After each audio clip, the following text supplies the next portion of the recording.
사무엘상 22장 11절에서 23절까지 말씀 함께 보도록 하겠습니다. 왕이 사람을 보내어 아히두베 아들 제사장 아히멜렉과 그의 아버지 온 집 곧 노베에 있는 제사장들을 부르매 그들이 다 왕께 이른지라. 사울이 이르되 너 아히두베 아들아 들으라. 대답하되 내 주여 내가 여기에 있나이다. 사울이 그에게 이르되 내가 어찌하여 이새의 아들과 공모하여 나를 대적하여 그에게 떡과 칼을 주고 그를 위하여 하나님께 물어서 그에게 오늘이라도 매복하였다가 나를 치게 하려 하였느냐 하니, 아히멜렉이 왕에게 대답하여 이르되 왕의 모든 신하 중에 다윗같이 충실한 자가 누구인지요? 그는 왕의 사위도 되고 왕의 호위대장도 되고 왕실에서 존귀한 자가 아니니까. 내가 그를 위하여 하나님께 물은 것이 오늘이 처음이니까 결단코 아니니이다. 원하건대 왕은 종과 종의 아비의 온 집에 아무것도 돌리지 마옵소서. 왕의 종은 그 모든 크고 작은 일에 관하여 아는 것이 없나이다 하니라. 왕이 이르되 아히멜렉아 내가 반드시 죽을 것이요 너와 내 아비의 온 집도 그러하리라 하고, 왕이 좌우의 호위병에 이르되 돌아가신 여호와의 제사장들을 죽이라. 그들도 다윗과 합력하였고 또 그들이 다윗이 도망한 것을 알고도 내게 알리지 아니하였음이니라. 하나 왕이 신하들이 손을 들어 여호와의 제사장들 죽이기를 싫어한지라. 왕이 도액에게 이르되 너는 돌아가서 제사장들을 죽이라 하매 에돔 사람 도액이 돌아가서 제사장들을 쳐서 그날에 세마포 에봇 입은 자 85명을 죽였고, 제사장들의 성읍 노베 남녀와 아이들과 젖먹는 자들과 소와 나귀와 양을 칼로 쳤더라. 아히두베 아들 아히멜렉의 아들 중 하나가 피하였으니 그의 이름은 아비아달이라.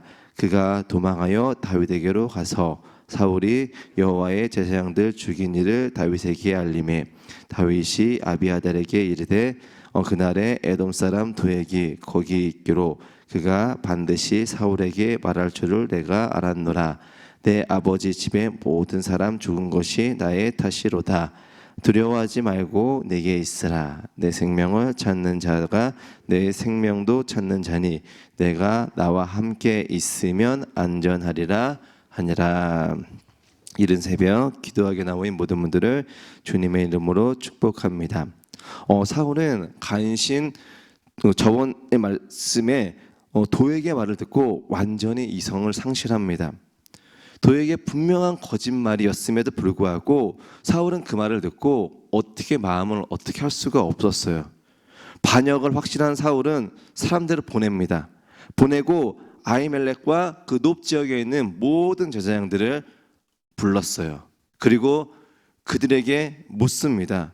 왜 다윗과 공모하여서 반역죄를 했냐라고 계속해서 추궁하며 물어요.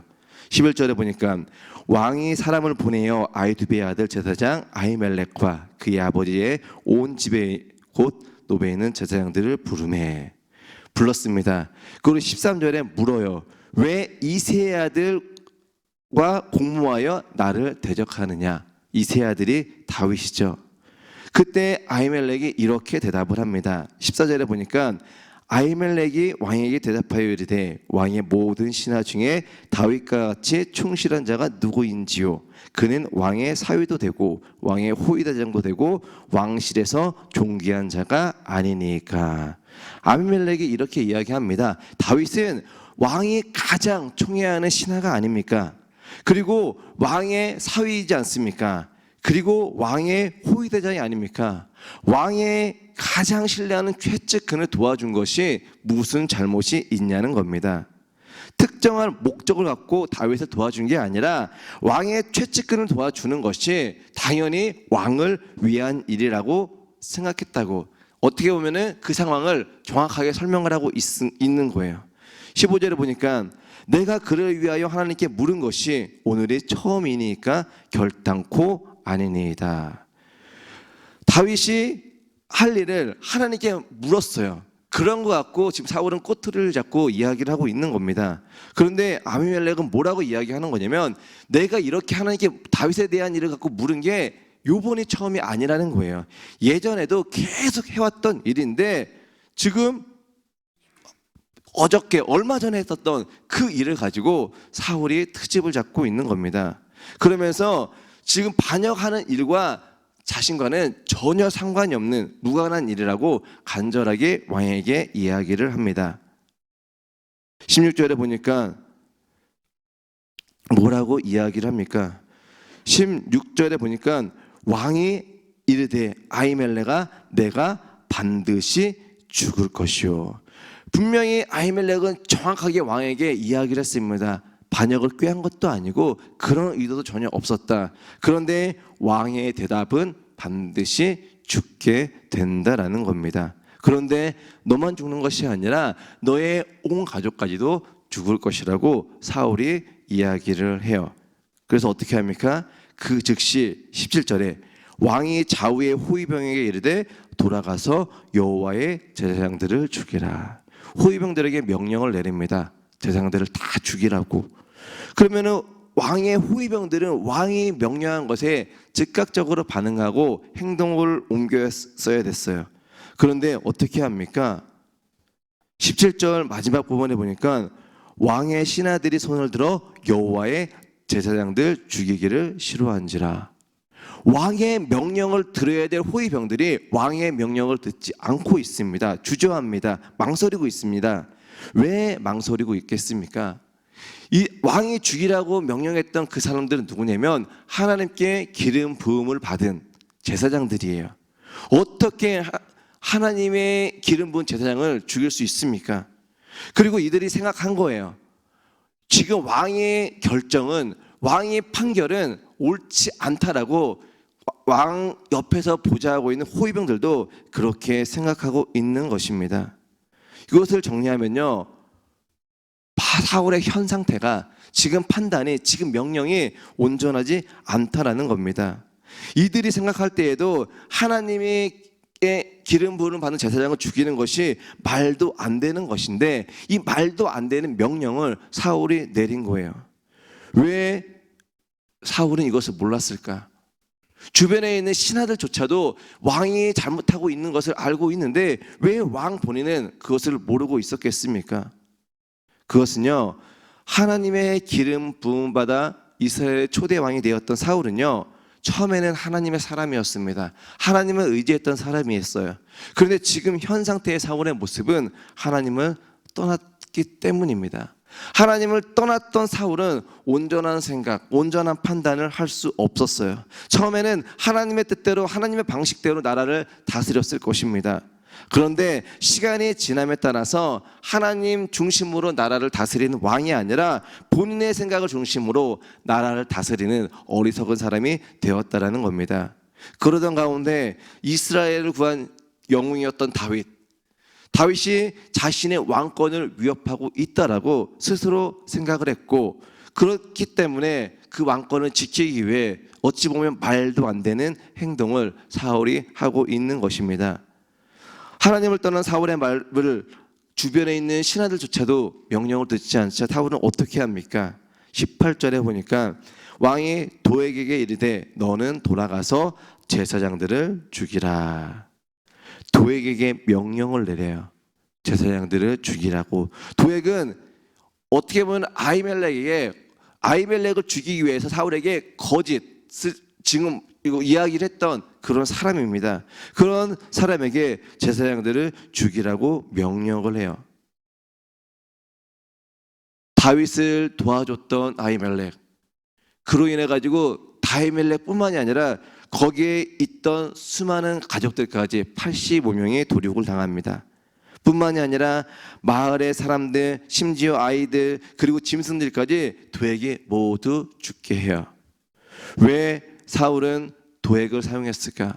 도액은요, 이방인이었습니다. 하나님의 사람이 아니었어요. 하나님을 떠난 사울은 하나님과 전혀 상관없는 이방인을 통해 하나님의 사랑을 죽이는 큰 죄를 범하게 되었다는 겁니다. 자신의 이익을 위해 자신을 방해하고 있는 수많은 무리들을 죽일 수 있는 통제 불가능한 사람이 되었다라는 거예요. 그러던 가운데 20절에 한 사람이 살아납니다. 아이두베의 아들 아히멜렉의 아들 중 하나가 피하였으니 그의 이름은 아비아달이라. 그가 도망하여 다윗에게로 가서, 아히멜렉과 측근들이 다 죽었습니다. 그런데 그 가운데 살아남은 사람 한 명이 있는데 그 사람은 아히멜렉의 아들 아비아달이었어요.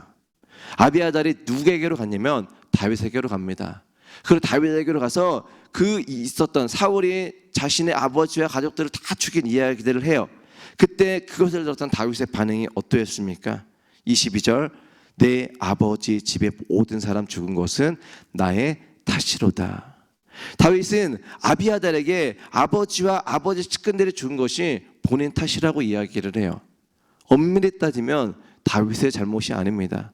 다윗이 그러한 의도로 행동하지도 않았고 어찌 보면 사울이 잘못된 판단으로 내린 건데 다윗은 분명히 잘못한 것이 아님에도 불구하고 자신이 잘못했다라고 아들에게 이야기를 해요. 이야기를 하면서 계속해서 이렇게 이야기를 합니다. 23절, 두려워하지 말고 내게 있으라. 내 생명을 찾는 자가 내 생명도 찾는 자니 내가 나와 함께 있으면 안전하리라. 자신과 함께 있으라고 합니다. 그러면 안전할 것이라고. 이 말의 의미는 무엇입니까? 비록 내가 잘못해서 내 아버지와 가족들은 죽게 했지만 너만큼은 내가 지켜주겠다, 책임져 주겠다라고 이야기를 하고 있는 것입니다. 오늘 본문에서 사울과 다윗 대비되는 모습을 보게 됩니다. 사울은 자기의 이익을 크게 여기는 사람이었습니다. 반면 다윗은 자기 잘못을 크게 여기는 사람이었어요. 둘 다 자기의 것을 크게 여긴다는 공통점이 있지만 그 둘은 완전히 다른 것이고 다른 인생을 살게 했습니다. 사울은 오로지 자신만을 위해 모든 것을 결정했어요. 자신의 이익을 위해서 해서는 안 될 하나님의 사람들까지 죽이기까지 했습니다. 반면 다윗은 자기의 잘못을 크게 여겼기 때문에 사울에게 부당한 대우를 받고 있어도 사울을 품으려고 했던 사람이 다윗이었습니다. 그리고 자신의 잘못은 아니었지만 자신 때문에 죽은 아히멜렉의 아들을 생명처럼 여기면서 지켜주겠다고, 책임져 주겠다고 이야기를 해요.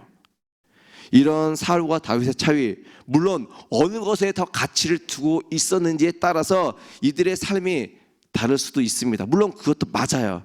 하지만 가장 중요한 것은 하나님을 떠난 삶이었느냐, 아니면은 하나님과 동행하는 삶을 살았느냐에 따라서 그들의 인생이, 사울과 다윗의 인생이 완전히 달랐다라는 겁니다. 사울은 하나님을 떠났고 다윗은 하나님과 동행하는 삶을 살았기 때문에 그들은 완전히 다른 삶을 살았고 결과로도 완전히 달랐다라는 겁니다. 결국 하나님을 제대로 믿고 신뢰하는 것, 그것이 우리 인생 가운데 가장 중요한 것입니다. 과거 내가 어떻게 신앙생활을 했는데 내가 예전에는 어떻게 신앙생활하고 교회를 위해서 어떻게 했고 그것은 아무런 의미가 없습니다. 사울도 과거에는 잘했습니다. 하지만 현재 사울의 모습은 그렇지 못했습니다. 지금 우리들의 모습은 어떠합니까? 지금 이 시간 예배하고 있는 저를 포함한 저희들의 신앙생활 현 상태는 어떠한지 되돌아보는 시간이 되었으면 좋겠어요. 그래도 혹시 과거에는 잘했지만 지금은 살짝 부족한 부분이 있다면 회개하시고 하나님을 온전히 신뢰하는 그러한 삶을 살아가시기를 바랍니다. 오로지 하나님만 바라보면서 하나님이 원하는 삶을 사시기는 저와 여러분들이 되었으면 좋겠습니다. 특별히 다윗과 같이 다른 사람들까지 품을 수 있는, 책임져 줄 수 있는 그런 삶을 사시는 저와 여러분들이 되기를 주님의 이름으로 간절히 축복합니다.